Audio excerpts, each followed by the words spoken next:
Aleluia. Antes de mais nada, eu amanheci hoje pedindo de Deus para todos nós, filhos de Deus, a eficácia do mosquito porvinho. Basta um. Porvinho é esse mosquitinho que pega nós aqui de tarde. Vou te falar um negócio. Basta um. Pensa se isso fosse um mosquito assim de uns 2 centímetros. Matava nós.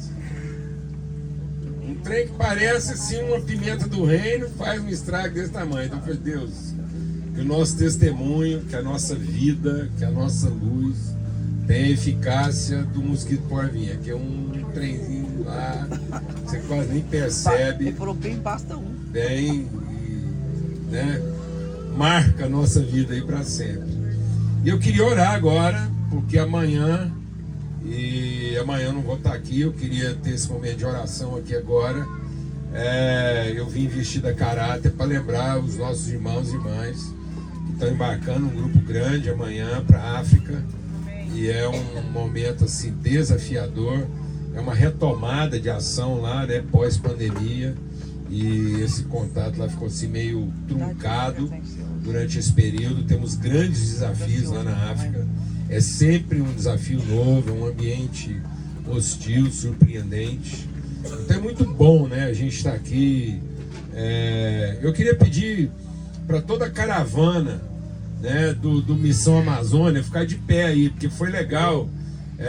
A pretexto do encontro God Vibes no Araguaia, o pessoal do Amazônia, de norte a sul do país, resolveu se encontrar aqui no coração da nossa nação. Então nós temos gente vindo lá de Manaus, representando o The Very Amazon, né? lá da Amazônia mesmo, lá onde a coisa acontece. E viemos, talvez, e temos gente aqui talvez a participação mais extrema, né, da missão amazônica, que é o pessoal lá de Floripa, né, tá aqui com a gente. Então olha que coisa legal, que esforço assim maravilhoso. Aí vem gente de Goiânia, tudo junto e misturado aí, então é muito legal. E aí eu queria pedir pro Ivan vir aqui orar pelos nossos irmãos do Missão África. Eu tô aqui representando isso, né? E o Paulo Neto, a Ana vão estar lá no grupo amanhã também, estão embarcando amanhã. E por isso não estão aqui, estão lá fazendo malas para poder representar a gente lá com os nossos irmãos africanos, tá bom? Lá em Moçambique, lá em Beira, tá bom? Amém. Senhor, nós enviamos o teu povo, nós como corpo de Cristo, queremos invocar o teu nome, pedir que o Senhor leve cada um dos irmãos na presença do Senhor. Se o Senhor não for, não fará sentido. Não. Se o Senhor não estiver operando, não fará sentido. Então nós clamamos que o Senhor mesmo envie, nós como igreja, como família, nós concordamos que esses irmãos estejam ali, que sejam a luz do Senhor naquele lugar, sejam a voz do Senhor naquele lugar, que cada toque seja um toque do Senhor, que cada olhar, cada troca de olhares, seja uma troca de olhares com amor profundo, com compaixão. A mesma compaixão com que o Senhor caminhou nessa terra, curando, operando prodígios, se relacionando com pessoas, que esse povo faça isso, que onde os pés deles alcancem, ali esteja a bênção do Senhor, que eles encontrem homens de paz, que eles encontrem casas que abram suas portas, mas mais do que isso, que encontrem corações preparados, solos férteis para a tua palavra. Em nome de Jesus. Que nós daqui sejamos intercessores, sejamos intencionais em lembrar dos nossos irmãos e levá-los em oração. Abençoa o teu povo. O Senhor nos chamou para essa missão e nós somos muito felizes em irmos para a missão. Mas nós sabemos que temos que ter sempre uma atitude de adoração. Enquanto vamos, estamos adorando e nós amamos o Senhor porque o Senhor promove isso em nós. Nem precisamos nos esforçar para isso.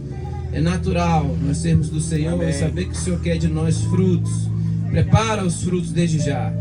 Quando o povo tocar naquele solo, comece a frutificar, comecem a cair os frutos, as terras comecem a clamar por água, em nome de Jesus. Que a tua voz seja audível, que quando o Senhor falar, o rebanho do Senhor reaja, que o rebanho do Senhor, como no impulso, ouça a tua voz e vem em direção ao Senhor.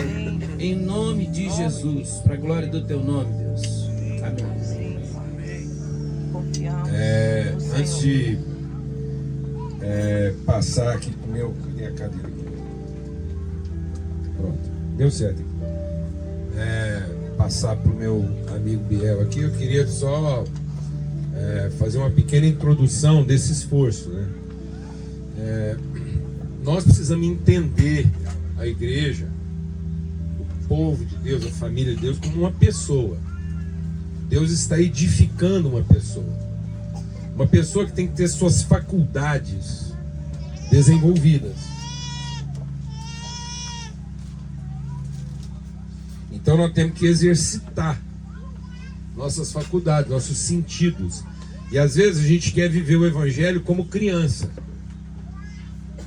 E aí, como criança, a gente não desenvolve os sentidos, as percepções que Deus colocou para a gente ser perfeitamente desenvolvido, perfeitamente exercitado. E aí a gente vai ficando numa comodidade infantil. Então, quando a gente é criança, as pessoas têm que falar para a gente devagar, uma coisa só e uma pessoa só de cada vez. A gente é criança. Então fala assim: a mamãe, o papai. E aí a criança repete: pá, pá, pá, pá. Isso é uma coisa infantil. E não está errado dentro daquela realidade. A gente vai evoluindo, nós vamos adotando formas mais complexas de comunicação, não complicadas. Nós não temos que complicar, porque às vezes, porque nós não assumimos a complexidade da comunicação, nós estamos complicando a comunicação. A comunicação está ficando complicada porque nós estamos ficando acomodados a não buscar formas complexas de comunicação. Então, na complexidade da comunicação, você vai ficando mais adulto, você vai formando frases mais complexas, que vai exigindo a pessoa a pensar, a raciocinar, que você não entrega para ela uma coisa conclusiva. Você poderia transmitir uma coisa conclusiva, ela entenderia mais rápido, mas ela não desenvolveria o quê? Suas faculdades. Ela não desenvolveria a sua própria capacidade de desenvolver entendimento. Por isso que quando você vai para a escola, as pessoas não te apresentam uma solução, te apresentam um problema. Amém, irmãos? Amém, irmãos? Amém? Então, para eu avaliar o meu próprio conhecimento, não é o professor te avaliar, é você ser capaz de se avaliar. Então você faz um enunciado, você ensina um conteúdo e depois você apresenta para ele um quê? O que você está aprendendo na medicina? Você vai lá, tem uma aula, depois eles vão lá e te apresentam a solução. Não, eles te colocam diante de um problema. Para você vasculhar todo o conhecimento que você já tem e o que você pode apresentar diante daquele problema. Então, se eu sou filho de Deus, ele vai me ensinar e depois ele vai colocar diante de mim o quê? Mas nós estamos querendo que Deus coloque diante de nós o quê? Uma solução, porque nós não queremos aprender. Nós queremos ser como? Criança. Comer comida de criança. Não, mas toda vez que Deus te ensinar uma coisa, vai sair daqui e ele vai colocar para você o quê? Um problema? Que é uma forma mais complexa de aprendizado. Aí você vai... Daqui a pouco você vai ser capaz, e Deus deu para nós capacidade cognitiva, de aprender e ensinar a mesma coisa em línguas diferentes. Opa, isso já é outra evolução do entendimento. Você já consegue falar com sotaque, você já consegue se relacionar com o manezinho, você consegue se relacionar com a manuara, porque aí você vai entender que o nome que ele dá para uma coisa lá é o mesmo nome que você dá para outra coisa. Amém? Amém, amado? Quem está acompanhando aí? Mas parece que como igreja não quer isso. Agora eu vou te falar o que é o grau máximo. É você conseguir ouvir o mesmo ensinamento a partir de mais de uma pessoa, de forma colegiada. Isso é uma evolução. Então nós estamos aqui num esforço de evolução cognitiva de aprendizado. Uma coisa é você cantar uma música solo. Ela tem um grau de exigência. Quando você canta uma música solo, cadê Michele? Nossa regente. Quando você canta uma música solo, Michele, você pode explorar o máximo da sua capacidade. Beleza? Beleza? Então é uma performance.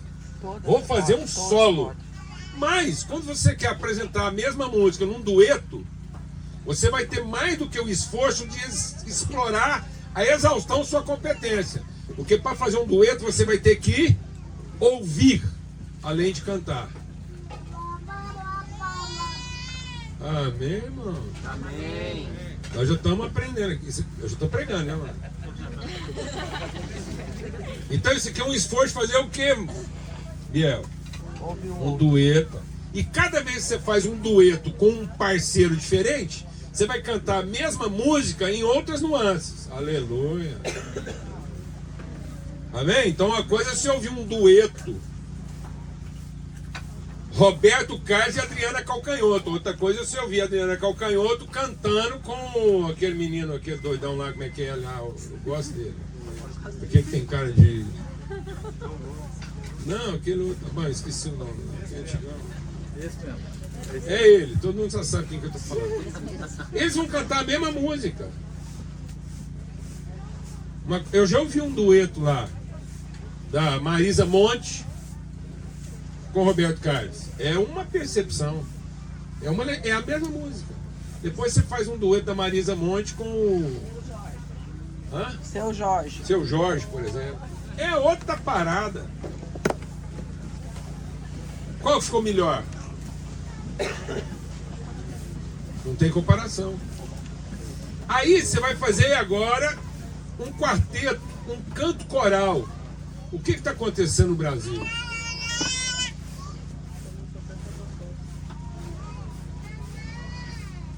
Os músicos brasileiros estão preferindo acabar com as bandas para seguir carreira.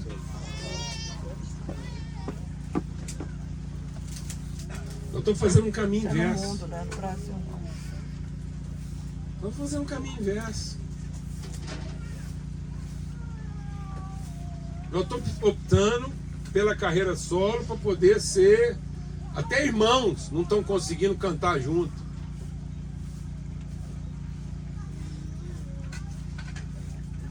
E para lascar tudo agora, eles não conseguem cantar junto por causa do evangelho.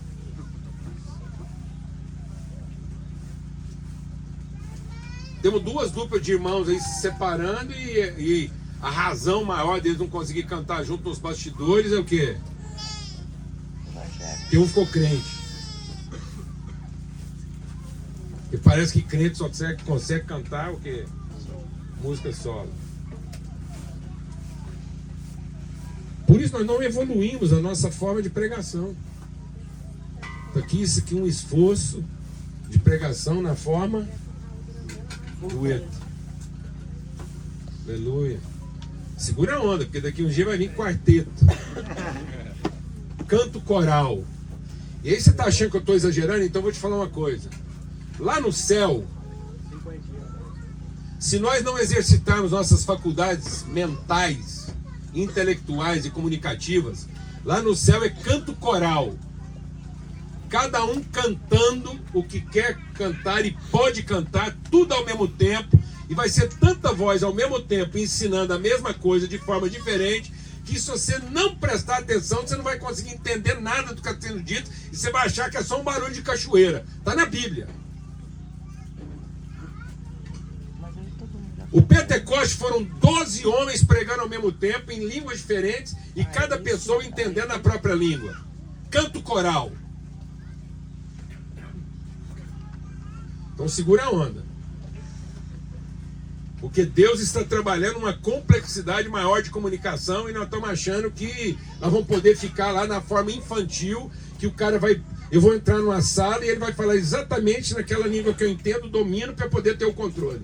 E não para eu ser desafiado a entender de uma forma como eu nunca teria entendido antes, a não ser que isso fosse compartilhado ao mesmo tempo por pessoas diferentes. E aí nós vamos ter que exercitar o quê? nossas faculdades mentais. Os dons que Deus nos deu. Então isso aqui é um esforço de maturidade, né, mano? Então se segura a onda, porque o verdadeiro Pentecoste eram 12 pessoas falando todas ao mesmo tempo, para que cada um na multidão pudesse entender na sua própria língua. Olha que coisa linda, rapaz. Então o que aconteceu no dia do Pentecostes? O Evangelho foi apresentado por um coral de 12 vozes. Eita, nós estamos só começando. Amém? Então, já que isso aqui é um dueto, desde a hora que eu cheguei aqui, a única coisa que vem no meu coração é apresentar o Biel e traduzindo aquilo que é a nossa relação. E aí não tem outro jeito, só me vem uma pessoa na cabeça. Roberto Carlos. Eu sou fã do Roberto Carlos. E aí, com vocês, o meu amigo Biel.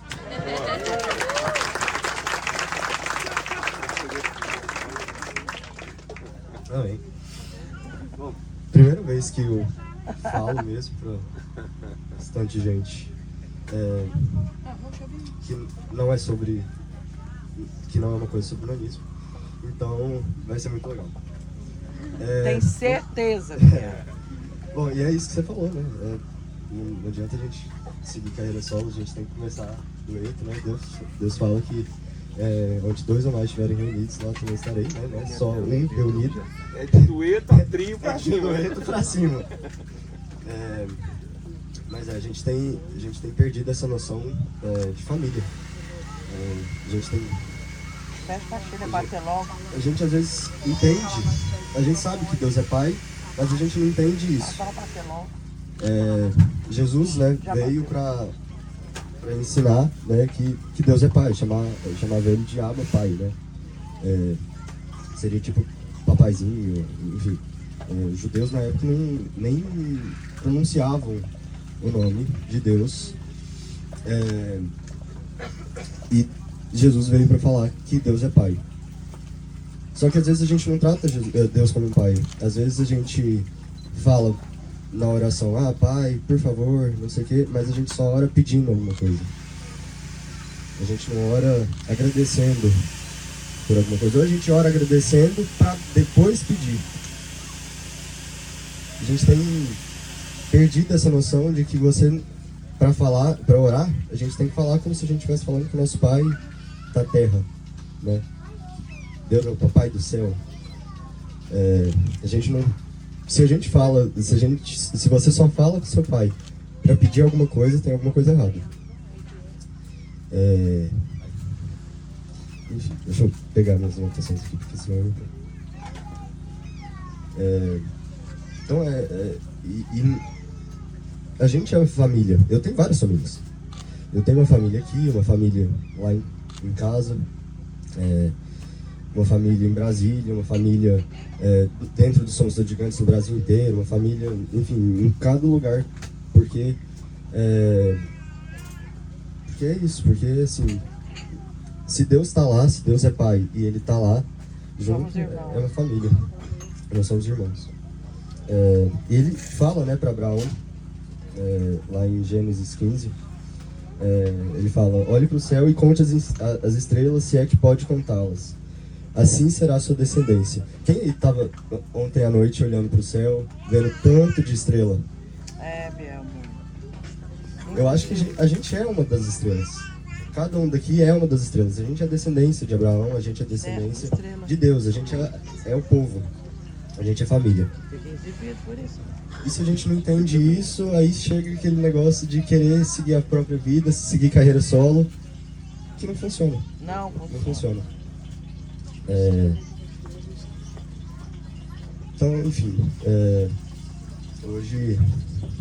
ontem foi um dia que começou sensacional, porque a gente chegou aqui, minha mãe veio, assim, muito, não contra a vontade dela, mas assim, meio que um sacrifício, porque ela não gosta nada de araguaia, de mosquito e tudo, mas veio pra estar em família. E ontem foi aniversário da minha irmã, E à noite a gente recebeu a notícia que meu tio, que estava internado há um mês na UTI, anteontem ele tinha recebido alta e ontem ele acabou falecendo.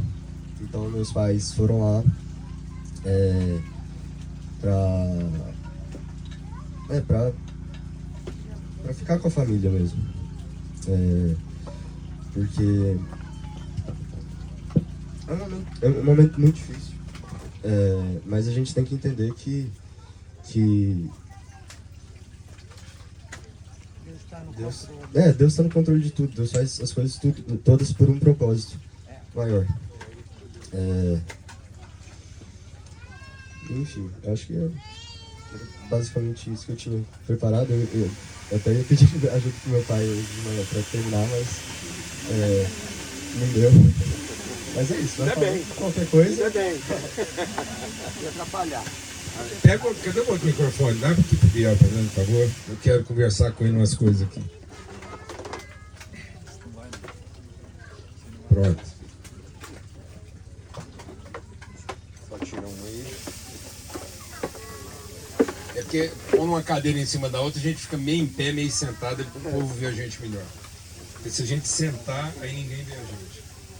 Pronto. Chega mais perto aqui, Biel. Quero Bem, o conversar. fio não vai. Ah, o fio não vai? Isso. Vai Você arrumando. que tem que chegar Pronto. pra lá, pastor. Vamos ficar mais de frente um pro outro, em vez de ladinho. Pronto. Isso. E a gente vê o povo e vê um ao outro. Aleluia. Dentro daquilo que você está compartilhando, né, sobre essa percepção, né? Porque isso é uma percepção. Então, isso é uma. Pode subir mais um pouquinho que eu ganho. Isso é uma percepção. O que o Biel está trazendo para a gente é uma percepção.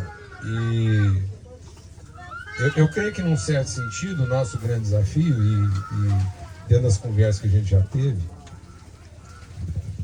talvez a maior dificuldade nossa como cristão é a forma como que, em nome da nossa sinceridade, a gente vai perdendo a sensibilidade. A gente não precisa nem ser óbvio aqui dizer o tanto que às vezes você, em especial, lidou com a sinceridade e com a baita de uma falta de sensibilidade. Então, eu não preciso... não é verdade? É verdade. Cada vez que a gente representa, então... Aqui é uma conversa boa, aqui, para não rasgar o verbo aqui. Porque aqui está sentado um gordo e o anão. Então, não é verdade? É verdade. Sim, a gente representa categorias, muitas vezes. E às vezes as pessoas, na sinceridade de abençoar, de ajudar, elas não têm a devida sensibilidade. A nossa intenção de querer mudar as coisas antecipa o processo. Parece que a gente perdeu a paciência de viver os processos, né, Bela? Não é? Isso quase obriga a gente a ter que tirar férias da gente mesmo, não é? Desse jeito. Não é verdade? Eu creio que teve muitos momentos aí que você quer tirar férias de você mesmo para não ficar dentro do estereótipo, não é isso? Nem lembro o que é. Não é? Pra você não ficar... ser um representante da classe, né?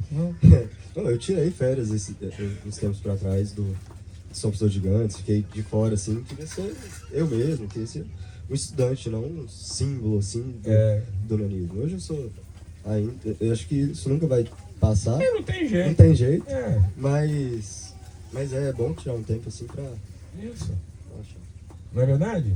Porque senão você vai perdendo a sensibilidade até de você mesmo. Não é?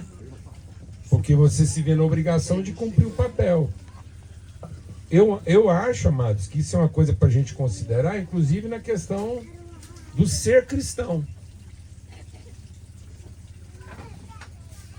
Porque, sinceramente, tem hora que o ser cristão se torna um papel a ser desempenhado. Então você não é a pessoa cristã. Você é a tarefa cristã, você é o personagem cristão, você é a mensagem cristã.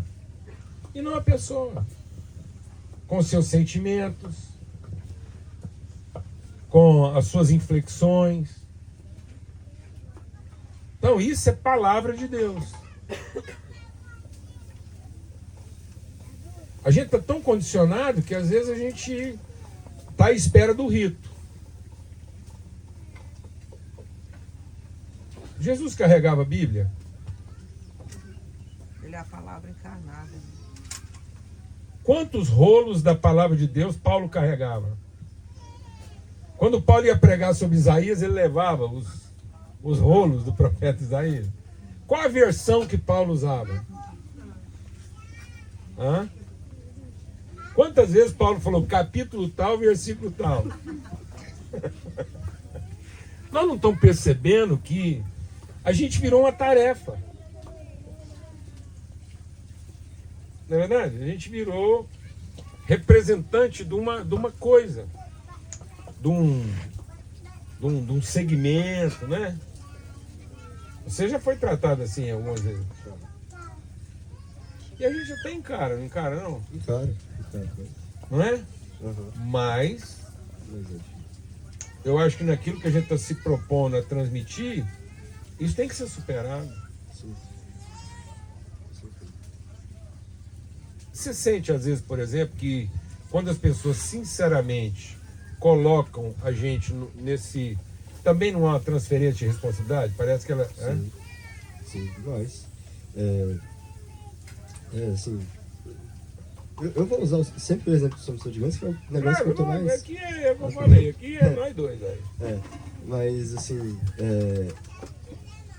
quando a gente vai organizar evento, quando a gente vai falar com algum parlamentar, alguma coisa importante, o povo sempre vai atrás da gente para falar assim, vai ter isso, vocês vão falar disso, vocês vão fazer aquilo, quando na verdade a pessoa podia muito bem tomar a frente e falar assim, não, me passa o contato da pessoa, que aí eu consigo resolver, eu consigo marcar uma reunião, mas eles querem que a gente faça isso porque a gente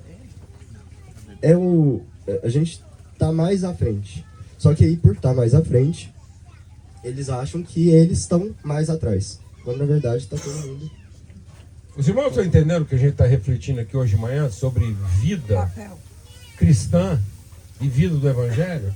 É mais ou menos como se alguém dissesse assim, eu vou te ajudar a resolver o seu problema. Esse é o seu povo, é a sua turma, esse é um problema seu, eu não sei o que é isso, e no que depender de mim eu vou te ajudar. E aí isso é uma transferência, não é uma transmissão. Não se gera conexão, não gera o vínculo. Então tem hora que o apoio mais desconstrói do que ajuda. Porque determinados tipos de apoio, de mensagem, de postura, agrava o isolamento e a solidão. Porque não gera ligação. É o que Paulo falou lá atrás sobre uma ação filantrópica. A filantropia, você sente isso lá no Amazonas, lá na comunidade ribeirinha? Bastante. É quase constrangedor, você concorda? Concordo. Chega lá um punhado de gente, doido para pregar pro Silvícola, matar a vontade de ser crente, resolver a dívida dele missionária, vai lá, arrebenta com tudo, larga uma mensagem lá, e depois você tem que ficar lá com aquele problema e aquele tanto de cesta, e entendeu, né? Sem saber direito o que vai fazer com aquilo tudo. Sim ou não? Verdade.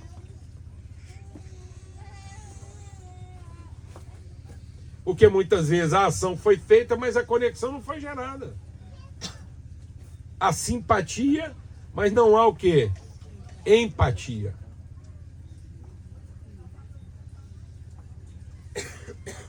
E quem desenvolve apenas simpatias está sempre às vésperas de desenvolver antipatias. Porque a antipatia é o resultado da simpatia sem empatia. Então, na medida em que eu não sou empático, na medida em que eu não entendo que nós somos tudo parte, toda forma de simpatia é a véspera da antipatia. Então, pode ser que tem muita gente que te admira, mas pode ser que não tem ninguém que te respeita. E a admiração é a conveniência de ver o seu próprio problema satisfeito. Seja na forma de uma filantropia, seja na forma de uma pregação. Aí eu admiro aquilo. Mas eu não tenho relação. Não tenho respeito pela relação. A relação não ocupa um lugar de prioridade na minha vida. A ação ocupa um lugar de prioridade. Porque a ação me torna admirável. Eu passo a desfrutar de uma certa admiração. Então, muitas das nossas ações cristãs nos colocam no ambiente das admirações. Então, às vezes, se admira muitos pregadores, se admira alguns ministérios, se admira cantores e tal. E depois você não percebe por que o nosso grau de amargura é grave, porque o desapontamento é diretamente proporcional à admiração. Então, onde não há respeito e só há admiração, o grau de amargura é diretamente proporcional a toda a admiração que você tinha. Era preferível você admirar menos, porque você ficaria menos amargurado, porque você teria menos expectativa. E quando você está dentro da realidade, você não quer admiração.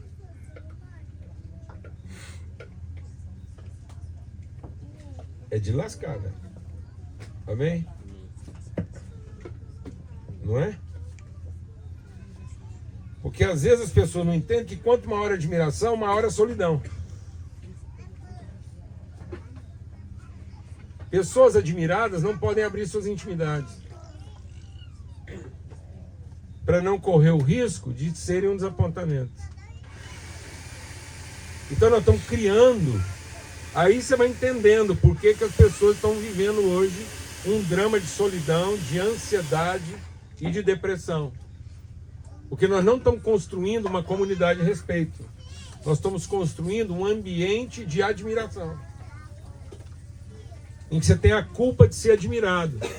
E você tem a cobrança de quem você admira. Mas não há respeito pela relação. E aí, Biel, eu vim para cá hoje, dentro do que você está compartilhando e da nossa oportunidade aqui de conversar, eu vim aqui fazer uma reflexão gramatical dos evangelhos. Eu quero abrir os evangelhos hoje.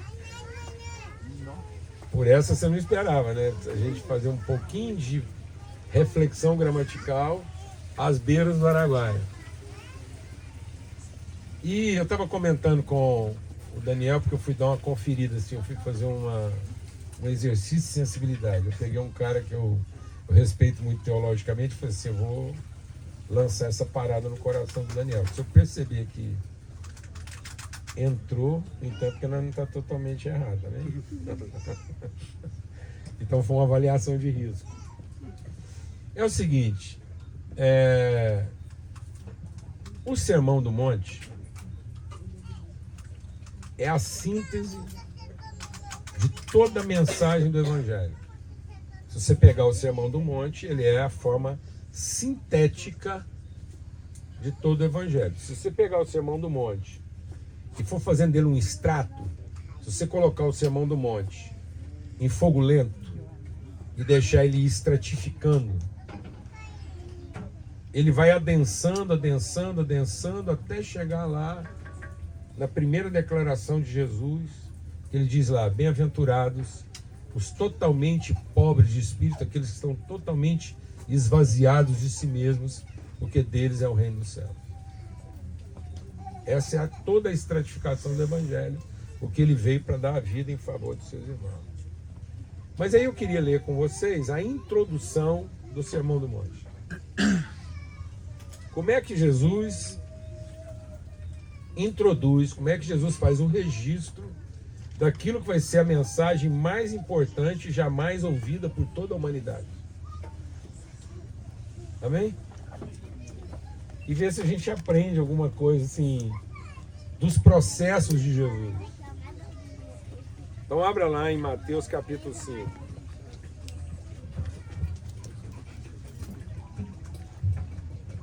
Olha como é que essa mensagem é o próprio Deus falando através de seu Filho. Então é como se falou aqui hoje, é o Pai comunicando o coração dele a todos os seus filhos. O que está no coração? Qual é a mensagem que Deus quer comunicar a todos os seus filhos? Através daquele que conhece o Pai como nenhum outro conhece. Então imagina você, ponha-se agora na nossa forma de viver a vida, pega a nossa forma de viver a vida e fica imaginando como é que a gente faria essa anunciação. Do jeito que a gente está vivendo. A forma como nós estamos encarando a vida e os nossos desafios. Agora pensa você lá no seu desafio, Biel, de ser, eu no meu desafio, Paulo Júnior, de ser. Aí eu recebo a mensagem. Eu tenho a cura. Amém? Imagina que você tem a cura para todas as necessidades humanas. Você é a própria encarnação da verdade. Você é a verdade. Qual seria a nossa abordagem? Qual seria a nossa forma de comunicar isso? Aí você pega Mateus 5 e veja como é que essa mensagem é introduzida. Jesus, vendo a multidão, subiu ao monte, assentando-se, aproximaram-se dele os seus discípulos e ele, abrindo a boca, começou a ensinar.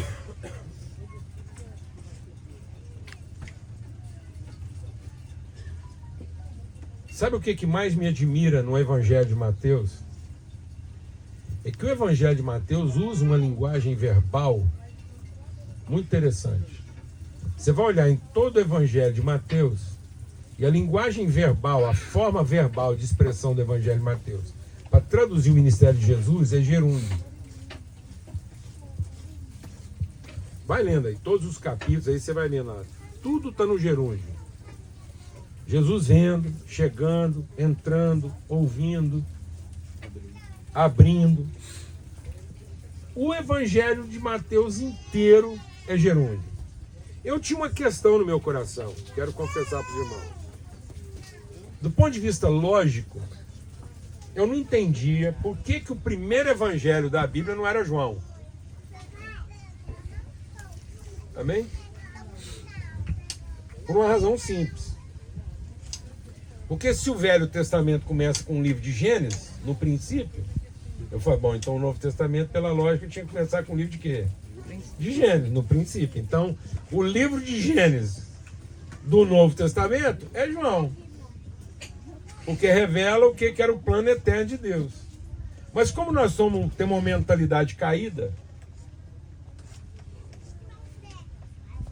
como nós nos tornamos cegos, ignorantes, então quando Deus está fazendo a narrativa do Gênesis no Velho Testamento, Ele está fazendo a narrativa de uma coisa que aconteceu num ambiente totalmente o quê? Puro. Mas agora Ele vai fazer a narrativa do Gênesis num ambiente totalmente o quê? Ele agora vai falar do Gênesis para os cegos, para os ignorantes, para os rebeldes. E aí, eu definiria assim, no meu coração, isso é o meu testemunho, não vou dar isso o caráter de revelação, o caráter técnico, sistema. É o meu testemunho, você segura a onda aí, medita e... Seguinte, hoje eu definiria assim, o Evangelho de Mateus é o movimento, o Evangelho de Marcos é a ação, o Evangelho de Lucas é a mensagem e o Evangelho de João é o propósito. Então agora Deus, para trabalhar um propósito, Ele gera um movimento. Dentro desse movimento, Ele opera uma ação. Tanto que o Evangelho de Marcos, ele não tem nem gerúndio, nem futuro, é quase tudo no passado. Ele foi, fez, falou, pá. É uma coisa conclusiva, é uma ação conclusiva. E aí você vai olhar para o Evangelho de Lucas, quase tudo no Evangelho de Lucas termina em conversa. É uma reflexão, é um assunto, é uma parábola. Tanto é que é o Evangelho que tem mais casos, histórias contadas. é o Jesus homem com mensagem. E aí, finalmente, chega no Evangelho de João para dizer, ó, o propósito desse movimento, revelado através dessas ações, entregando essa mensagem, é a gente, todo mundo entender que nós somos filhos de Deus desde a eternidade. É para ele poder entregar o Espírito dele e aí a nossa vida fazer sentido. Então a nossa vida faz sentido não é a partir de uma ação e nem de uma mensagem. A gente só vai conseguir entender o sentido da nossa vida se a gente primeiro entender o quê? O movimento.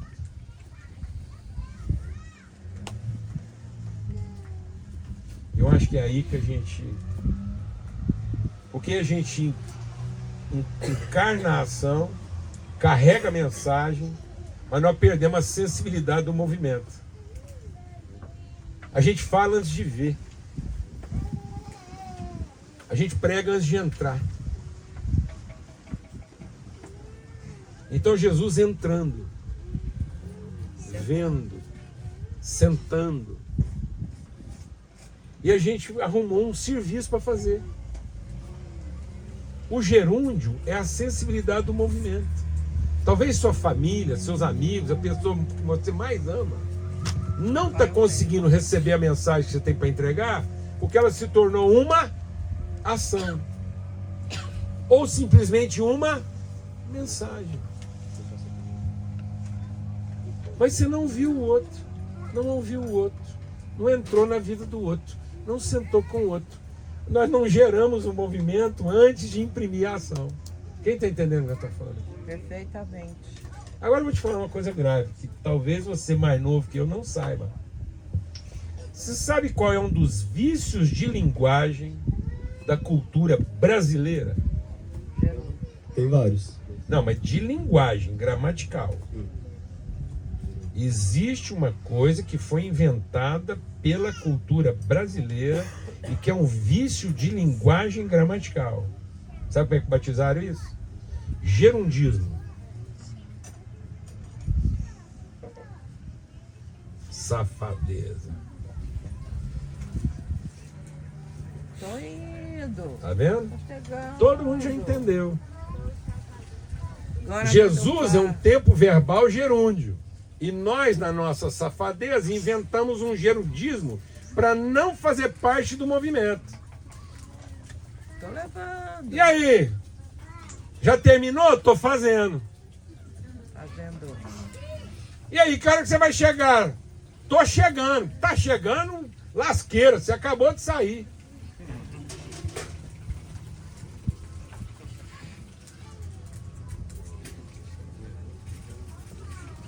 Não, fala a verdade, irmão.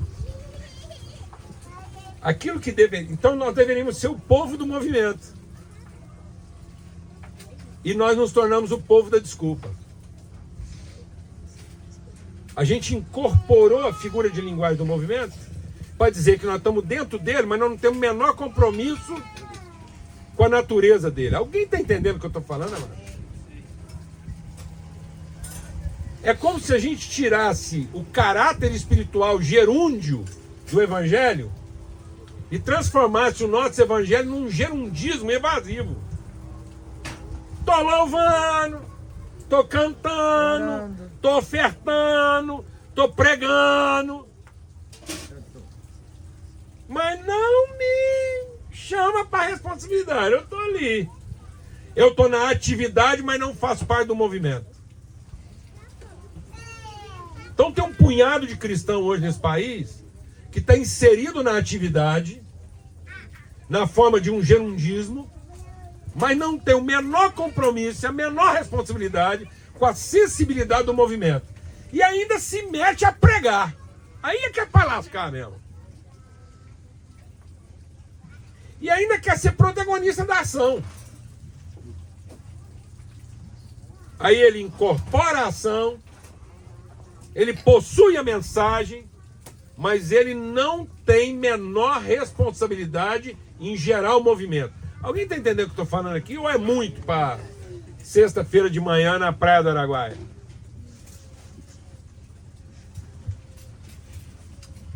Não é verdade um negócio desse? Lá, não, fala a verdade. Lá tudo que você está lá. Porque eu gosto de conversar isso com o Biel, porque ele é o homem. Porque o Biel tem 15 anos de idade.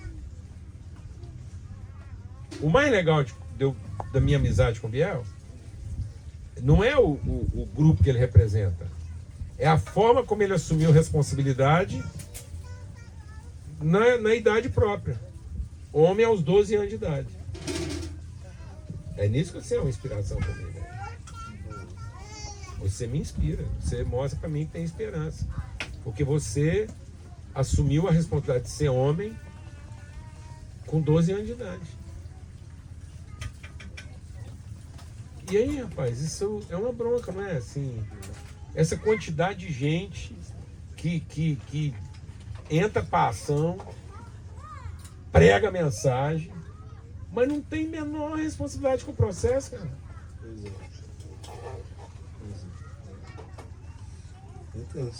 Não, e na hora H é um passivo. Porque são exatamente essas pessoas que são os primeiros a cobrar o quê? Uma conta. Meu Deus do céu.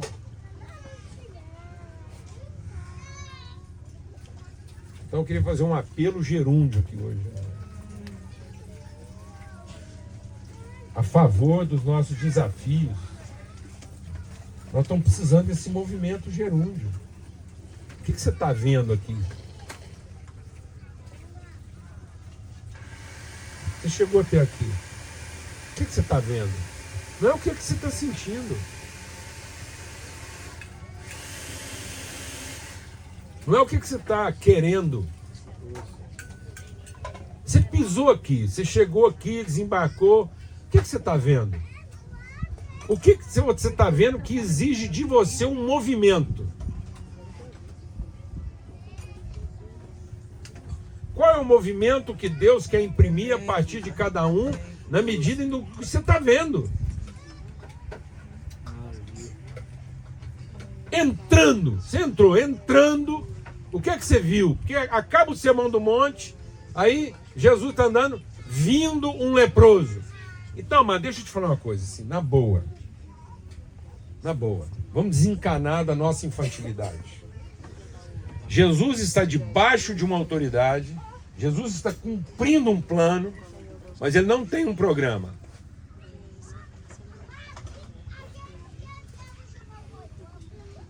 Jesus não está submetendo as pessoas ao programa dele. As pessoas não estão reféns da sistemática de Jesus. E olha que ele tinha tudo para enquadrar todo mundo. Jesus podia ter terminado o trabalho dele em uma semana. Em vez de ficar aquela ladainha lá 3 anos e depois ainda entregar o trabalho dele no sacrifício.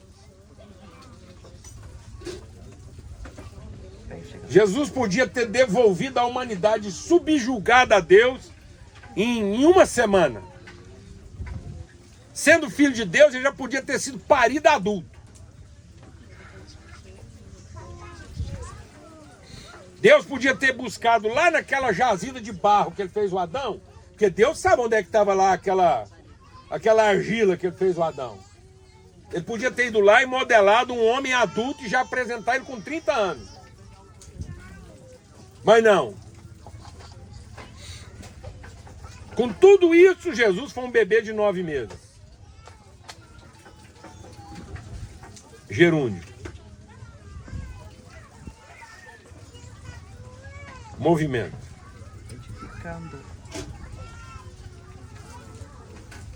Sendo gerado. Não é um programa. É um propósito. É um processo. Mas não é uma metodologia, não é uma ação, não é uma pregação, é uma relação. E parece que nós estamos querendo resolver as coisas na vida das pessoas na canetada. Achar que todo mundo tem que se enquadrar a partir da boa mensagem que eu preguei e porque eu estou com a razão. Eu estou com a razão, ué. Por que você não ajoelha e me adora? É assim que muitas vezes a gente quer resolver o casamento. É assim que muitas vezes a gente quer resolver nossa empresa. Eu sou crente. Eu tenho a mensagem, eu sei o que fazer, eu vou fazer o que eu tenho que fazer, pregar a mensagem que eu tenho que pregar, no fim eu faço um apelo, todo mundo ajoelha, converte e todos os meus problemas estão resolvidos. Cumpri. Não, mas não tem nada a ver com isso. Não tem nada a ver com isso. Você consegue imaginar que Jesus carrega todo o conhecimento que ele carrega e ele tem a sensibilidade de sacar do seu coração a ficha certa para cada circunstância que ele está vivendo? Então fica nítido que ele não tem um programa. Meu Deus, o que nós estamos fazendo com o Evangelho? A gente chega numa vila e submete a vila o quê? A um programa. Muitas vezes sensibilidade zero. Batista veio antes, né? Arrependei. A gente devia, amados, ter segurança. Segurança. A gente tinha que ter assim, convicção. E ele batizava. Você podia saber um versículo da Bíblia. Um. Quantos versículos da Bíblia você conhece? Um. Mas eu tenho 100% de compromisso com essa palavra. Aleluia. E se você me perguntar, eu sei aplicar essa palavra lá na Praia do Araguaia, sei aplicar essa palavra em Manhattan, sei aplicar essa palavra no centro de São Paulo, sei aplicar essa palavra na China, na Coreia, no Alasca. E cada lugar que eu chego, eu olho, percebo as pessoas e falo assim, eu tenho a cura. Agora eu só preciso saber e ter a sensibilidade de entregar isso na forma própria desse lugar. Meu Deus.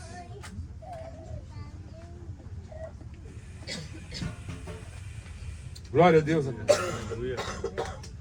Por isso não é o quanto a gente sabe.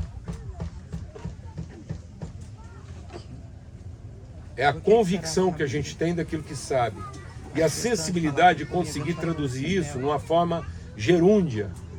A cada lugar que a gente entra, a cada pessoa que a gente percebe, a cada circunstância que a gente vê e a cada dor que a gente ouve. Amém?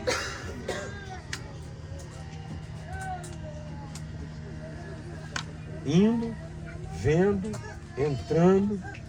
Jesus vai lá e faz todo um arranjo e fala de tudo que eu sou, o que a minha vida significa nesse lugar, nessa relação, nessa pessoa com quem eu encontrei. Aí eu tenho uma agenda, mas não tenho uma pauta. Aí eu tenho um plano, mas não tenho um programa.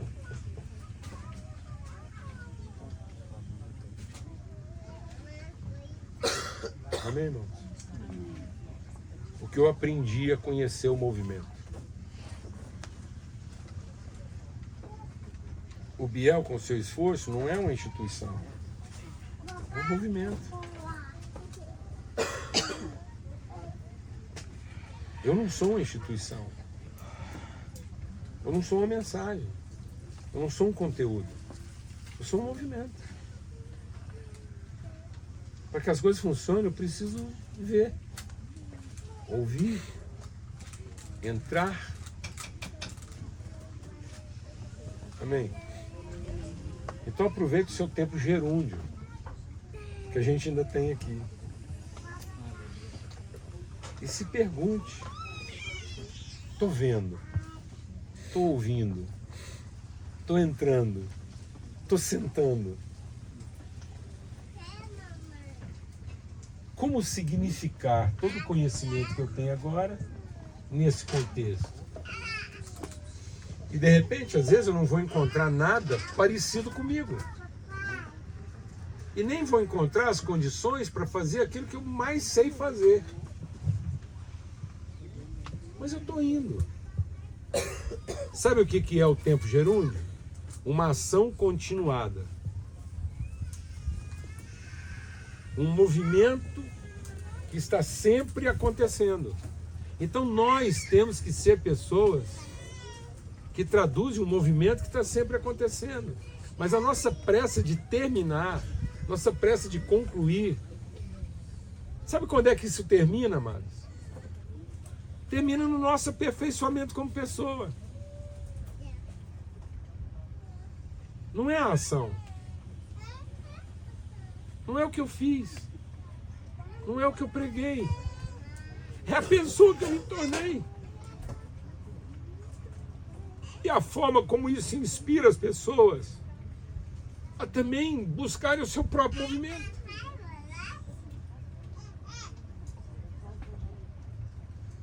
É isso. Então Jesus veio nos inspirar a entrar no movimento. A dizer, tá vendo? Eu podia ter resolvido tudo numa carteirada. Talvez esse seja o nosso maior desapontamento com Jesus. É porque no fim, ele não precisava ter curado leprosos. Ele podia ter tirado a lepra do mundo.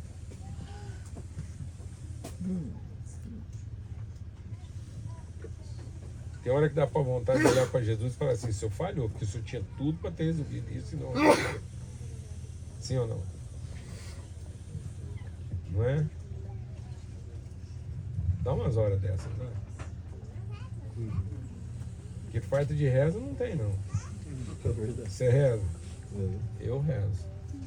Rezo por mim, rezo pelos amigos, rezo pelos inimigos. E não adianta, eu fico olhando e falo assim, resolver mesmo, o senhor podia ter resolvido. E por que não? Processo. Para nos colocar no movimento. Então Jesus vem nos ensinar um movimento que vai dar sentido à ação, que vai significar a mensagem, para que a gente possa alcançar o propósito. E o propósito somos todos nós, sermos aperfeiçoados como filhos de Deus. Aleluia. Então não se concentre na ação, não se agarre à mensagem, se você não entender o movimento. Porque senão nossa mensagem vai gerar uma expectativa e as nossas ações vão gerar uma culpa. Então tem muita gente culpada da ação e frustrado com a mensagem. Então tem gente vivendo a culpa da ação e outros já estão vivendo a frustração da mensagem. Com isso, muita gente não está alcançando o propósito, porque não entrou no movimento. Amém, irmãos? Vamos ter uma palavra de oração.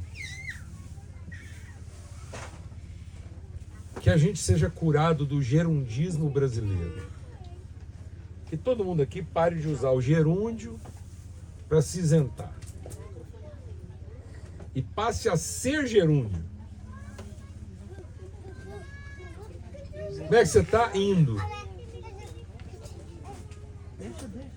O que você está fazendo? Vendo, ouvindo, amando, caminhando, movendo. Amém? Beleza.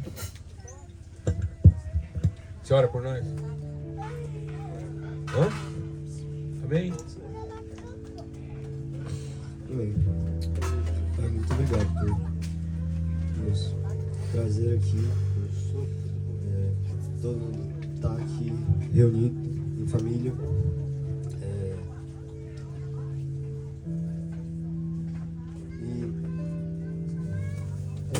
Não estando, não vivendo.